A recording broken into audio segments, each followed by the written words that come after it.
Not have to be your 20% enemy. We learned that this past election. We are conservatives. We have the superior product. We don't have to modify our views. We don't have to rationalize why we believe what we believe. We don't need platitudes and red meat because we have the superior product, the proven superior product. We saw this with tax reform, did we not? You cannot lie to people about what's in their 401k. You can't lie to them about what's in their paycheck, although the media they try very hard to do that. I want to say one more thing about the conservative movement, then we're going to have a little conversation about last night. We don't need to look for the next conservative Messiah, because that spirit, that fire that was in Buckley, that fire that was in Reagan is in each and every one of us. We are the power of this movement. And my dear friend and late mentor once said that if you can't sell liberty, you suck. And that's true. So let's have a conversation about last night, shall we? Because the conservative movement, we've been so incredibly successful. We saw that when we expanded the tent. We saw that when we took over social media. And statists had to innovate to outsmart us or try to outsmart us. They had to change their algorithms to suppress our speech on social media platforms. They try to ignore us, and they try to change Google rankings because we are a voice that they can no longer ignore. And try as they might to spin it, they are unsuccessful. And they have been. Now I'm going to say something that some people are going to say is controversial. So I'll say it really slowly so all the people on the platform in the back can hear me loud and clear. Many in legacy media love mass shootings. You guys love it. Now, I'm not saying that you love the tragedy, but I am saying that you love the ratings. Crying white mothers are ratings gold to you and many in the legacy media in the back. And notice I said crying white mothers because there are thousands of grieving black mothers in Chicago every weekend, and you don't see town halls for them, do you? Where's the CNN town hall for Chicago? Where's the CNN town hall for sanctuary cities? Where was the CNN town hall for Jamil Shaw Sr., whose son was murdered by someone who illegally entered the country and had been deported repeatedly? Where was his voice? Where was the voice of those junior ROTC members last night, CNN?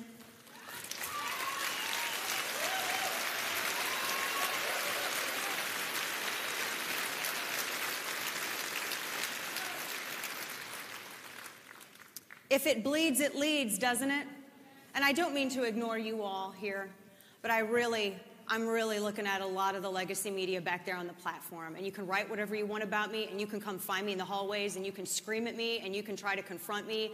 But I'm here. We're not going anywhere. I call BS.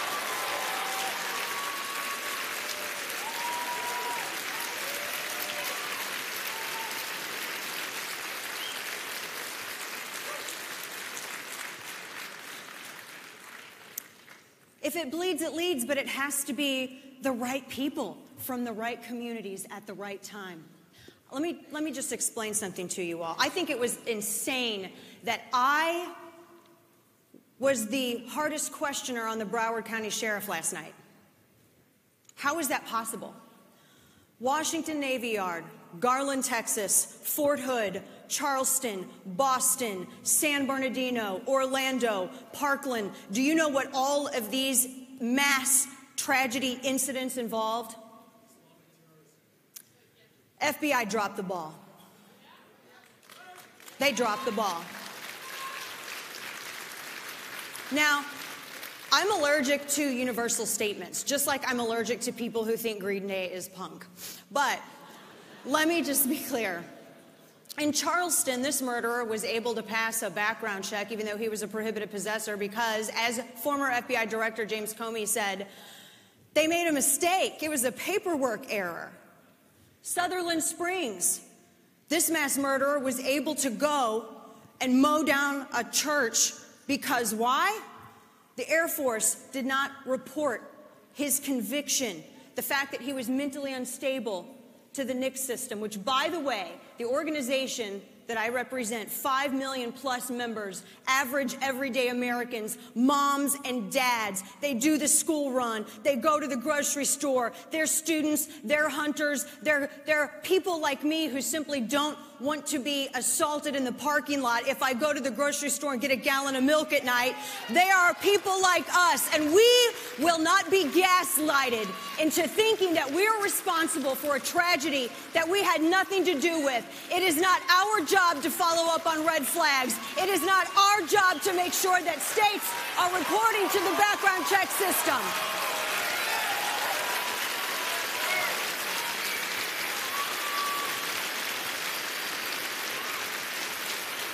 It is not our job. A failure of law enforcement is not a failure of the law. It is a failure of enforcement. Now, if all of those in the legacy media are arguing for the NRA to give us the authority and the resources to go and follow up on these red flag events, I'll volunteer right here now to do it. We have resources available at anyone's disposal if they want to reinforce their schools. But I'll say it again loud and clear. We're parents too. And I believe, as the millions of members that make up the NRA, and I think millions of people just in the United States in general, don't you think our kids deserve the same protection as our celebrities?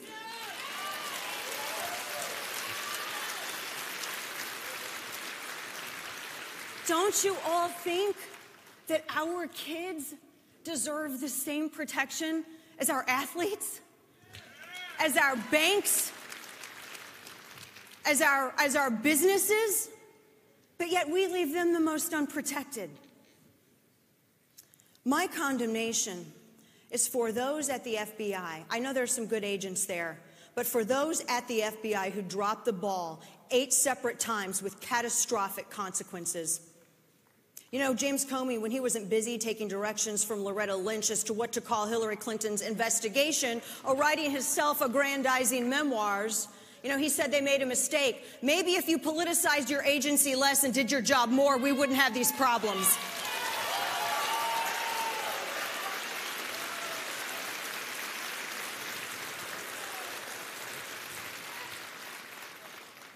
I want to make this super obvious point.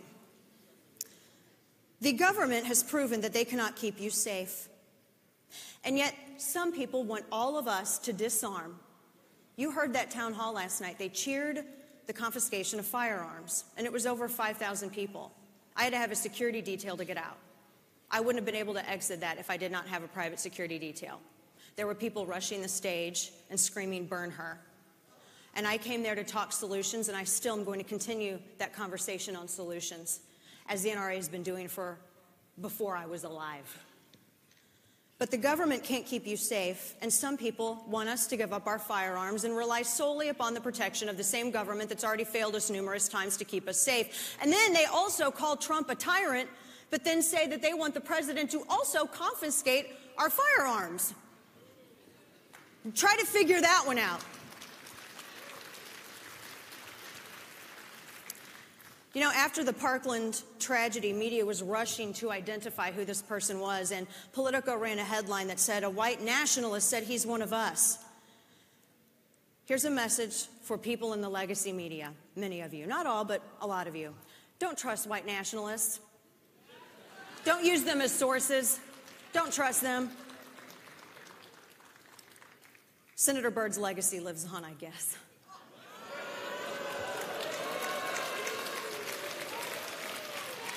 If you take anything from my remarks to you today, and I say this to the reporters in the media, I say this to the people at Slate and the Salon and Think Progress and Media Matters and the people who we keep clothed and fed because their beats are us. right? That's some job creation.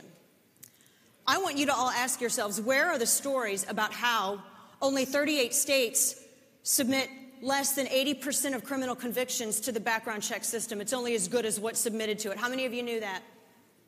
No. Why isn't Dianne Feinstein calling for that? I have to question whether or not they want this system to fail. Where are those headlines? Where are those headlines? Where are the headlines? And you know what, by the way, do you realize that those are millions of people who have been adjudicated mentally unfit or criminally dangerous that are able right now to go and purchase a firearm because the politicians who are given the most lip service about it have done the least about this. They could change this tomorrow. They could change it today. But they won't because they're exploiting a tragedy for an agenda. Shame on you. We call BS.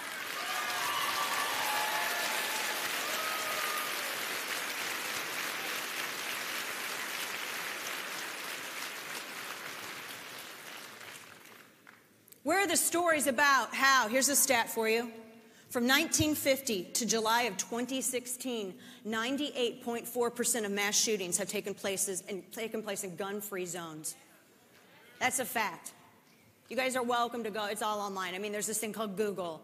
It's maybe the same place that you found the white nationalist to quote for your political headline, but, you know, just be careful, vet your sources. Fake news and all, you know.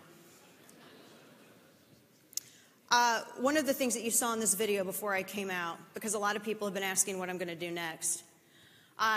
God bless America that I can stay in Dallas, Texas. And God bless America that I'm able to join a group of people at the NRA and NRA TV to bring you an hour-long program every day beginning in March, no commercial breaks. None. We're going to show the media how fisking is done. And fisk those in the legacy media that insist on ignoring the real headlines, that insist on ignoring what is the cause of tragedy. You know, I was sitting on that stage with the Broward County Sheriff, and the toughest question I was asking this man, how did you fail 39 times? They had a law enforcement go to this murderer's house 39 times. He was caught taking bullets and knives in a backpack to his school. He had threatened repeatedly to shoot up his school. He was out there in plain sight using his name on social media accounts, sending messages to students that violated a Florida state statute that meant that that sheriff could have gone to his house that night and it had him involuntarily committed. Why didn't he? Why didn't you, Sheriff? That's not the NRA's job. That's yours. I'm joining NRA TV, and I'm really excited about bringing you stories that matter. And by the way, if anybody at Slate or New York Times or anyone else needs a refresher on what FISC means, I'll be at the NRA TV booth later on this afternoon. And by the way, we can also explain to you what Anglo-Saxon heritage also means in the discussion of law enforcement and sheriffs and all of that, because I know that was a big obstacle for a lot of people in media too. All right, so I do not want to cut into the Vice President's time, so I'm going to leave you with a couple of points of advice here. Always remember, always, and especially for you younger, awesome activists who are the future of our movement, politics is downstream from pop culture. If it happens, it's going to happen in culture first before it happens in policy. Remember that. A very good friend of mine said that, a mentor of mine, God rest his soul. Never, ever, ever compromise your principles, ever. It is your job to change hearts and minds, not the government. A free people have the right to criticize and hold accountable our free press. We are free. We are conservative.